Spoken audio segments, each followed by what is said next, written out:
আমাদের চারপাশে অগণিত ফেরেশতা রয়েছেন যারা ২৪ ঘন্টা আমাদের সেবায় নিয়োজিত। সেই ফেরেশতাদের মধ্যে অন্যতম উৎকৃষ্ট এবং উচ্চ মর্যাদার ফেরেশতা হলেন জিব্রাইল আলাইহিসসালাম, যিনি নবী ও রাসূলগণের উপর ওহী নিয়ে আসতেন। সেই জিব্রাইল আলাইহিসসালাম নিজ হাতে ৫ জন মানুষকে শাস্তি দিয়েছেন। কিন্তু কেন তিনি এমনটা করেছেন? সুনানে বাইহাকি ও মুস্তাদরাকে হাকিমে বর্ণিত, একদিন জিব্রাইল আলাইহিসসালাম হযরত মুহাম্মদ সাল্লাল্লাহু আলাইহি ওয়াসাল্লামের কাছে ওহী নিয়ে আসলেন। এসে দেখেন নবী করিম সাল্লাল্লাহু আলাইহি ওয়াসাল্লাম খুবই ব্যথিত ও ভারাক্রান্ত মনে বসে আছেন।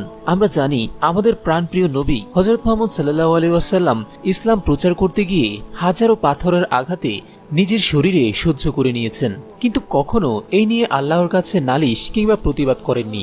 কিন্তু সেদিন নবী করিম সাল্লাল্লাহু আলাইহি ওয়াসাল্লামকে বেশি দুঃখী মনে হচ্ছিল। এর কারণ জিজ্ঞাসা করলে নবী করিম সাল্লাল্লাহু আলাইহি ওয়াসাল্লাম ওনাকে নিয়ে যারা উপহাস করত তাদের কথা জিব্রাইল আলাইহিস সালামকে বলেন।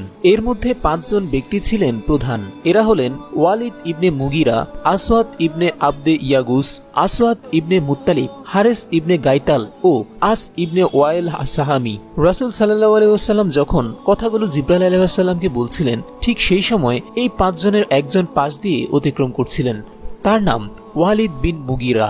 জিব্রাইল আলাইহিস সালাম মুগিরাকে দেখলেন। প্রিয় নবীর মুখে কষ্টের কথা শুনে জিব্রাইল আলাইহিস সালাম প্রচন্ড রেগে গেলেন। তখন তিনি ওয়ালিদ বিন মুগিরার দিকে আঙুল তুলে বললেন, তোর জন্য আমি যথেষ্ট। ওয়ালিদ বিন মুগিরা ও তার সাথীরা রাসূল সাল্লাল্লাহু আলাইহি ওয়াসাল্লামকে পাগল ও অন্যান্য কথা বলে গালি দিতেন। তাদের এমন উপহাসের জবাবে আল্লাহ তাআলা সূরা কলমের কিছু আয়াত নাজিল করেন। আল্লাহ বলেন, নবী আপনি হতাশ হবেন না, আপনি আপনার রবের অনুগ্রহ ব্যতীত নন, আপনি অবশ্যই মহান চরিত্রের অধিকারী। যারা আপনাকে নিয়ে উপহাস করে সে ও তার সঙ্গীগণ নিকৃষ্ট খারাপ প্রকৃতির লোক এবং তারা কুখ্যাত। এই আয়াতের জানিম বা কুখ্যাত শব্দের ব্যাখ্যায় একদল মুফাসসিরগণ বলেন, এর অর্থ হল যাদের জন্মের ঠিক নেই। এই নিয়ে একটি প্রসিদ্ধ ঘটনাও উল্লেখিত আছে।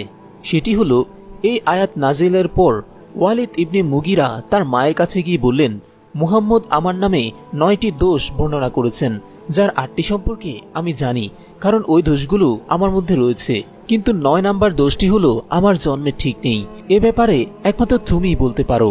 সত্যি করে বলো, তার কথা কি সত্য? কারণ হযরত মুহাম্মদ সাল্লাল্লাহু আলাইহি ওয়াসাল্লাম এর কথা কখনো মিথ্যা হয় না। এর উত্তরে ওনার মা বললেন, তিনিই ঠিক বলেছেন। তোমার বাবার ছিল অনেক ধন সম্পত্তি, কিন্তু সে ছিল পুরুষত্বহীন। আমি ভাবলাম আমার কোনো সন্তান না হলে ধন সম্পদ তা তো অন্য কেউই নিয়ে যাবে। সেজন্য এক রাখালের সাথে আমি সময় কাটিয়েছিলাম। তুমি তারই ঔরসজাত সন্তান। তাফসিরে জালালাইন। এই থেকে প্রমাণিত হয় যে যুগে যুগে যারাই প্রগতিশীলতার নামে আল্লাহর হাবিবের সুমহান শান আজমতের সজ্ঞান বেয়াদবি করে এবং সেই সকল শব্দ ব্যবহার করে আল্লাহর হাবিবের সমুন্নত শানকে খাটো করার অপচেষ্টা চালায়, নিশ্চয়ই তারা বিকারগ্রস্ত কুখ্যাত সন্তান। প্রিয় নবী হযরত মুহাম্মদ সাল্লাল্লাহু আলাইহি ওয়াসাল্লামের কথোপকথন চলছেই। এমন সময় জিব্রাইল আলাইহিস সালাম সেই ৫ জনের আরেকজনকে দেখলেন। তার নাম হারেস ইবনে গাইতালকে। তিনি তার পেটের দিকে ইশারা করে বললেন, আমি তোর জন্য যথেষ্ট। কিছুক্ষণ পর দেখলেন আস বিন ওয়ালিদকে। জিব্রাইল আলাইহিস সালাম তার পায়ের দিকে ইশারা করে বললেন, আমি তোর জন্য যথেষ্ট। এভাবে ৫ জনকেই জিব্রাইল আলাইহিস সালাম টার্গেট করলেন। এই ঘটনার কিছুদিন পর আল্লাহর হুকুমে জিব্রাইল আলাইহিস সালাম তার কাজ শুরু করলেন। একদিন ওয়ালিদ ইবনে মুগিরা খুজওয়া গোত্রের এক ব্যক্তির পাশ দিয়ে যাচ্ছিলেন। ঠিক ওই সময় এক ব্যক্তি তার দিকে ধনুক ঠিক করেছিলেন। হঠাৎ লোকটির হাত থেকে একটি তীর ফসকে গিয়ে ওয়ালিদের আঙুলে লাগে, যার ফলে ওই জায়গায় জখম হয়ে পচন ধরে গেল এবং এভাবেই তার ভবলীলা শেষ হলো। দ্বিতীয়জন আসওয়াদ বিন মুত্তালিব একদিন গাছের নিচে বসে বিশ্রাম নিচ্ছিলেন। হঠাৎ করেই সে চিৎকার করে বলতে লাগলো, হে আমার ছেলেরা, আমাকে তার থেকে বাঁচাও। আমার প্রচন্ড যন্ত্রণা হচ্ছে, আমার চোখে কাঁটা দিয়ে আঘাত করা হচ্ছে। চারপাশে মানুষ জড়ো হয়ে বলতে লাগলো, আমরা তো কিছুই দেখতে পাচ্ছি না। এরপর সে এভাবেই শেষ হয়ে গেল। তৃতীয়জন আসওয়াদ ইবনে আবেদ ইয়াগুস মারা যায় মাথায় ফোড়ার তীব্র বিষ যন্ত্রণায়, এবং এই ফোড়া উঠে সেই ফোড়ার তীব্র যন্ত্রণায় তার জীবনবাতিও নিভে যায়।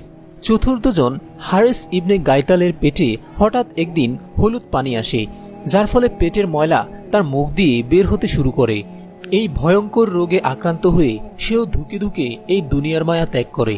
সর্বশেষ আস ইবনে ওয়াইল সাহামি একদিন রাস্তায় হাঁটছিলেন। হঠাৎ তার পায়ে বড় একটি কাঁটা বিদ্ধ হয়। আর ওই কাঁটার বিষই তার জন্য যথেষ্ট ছিল।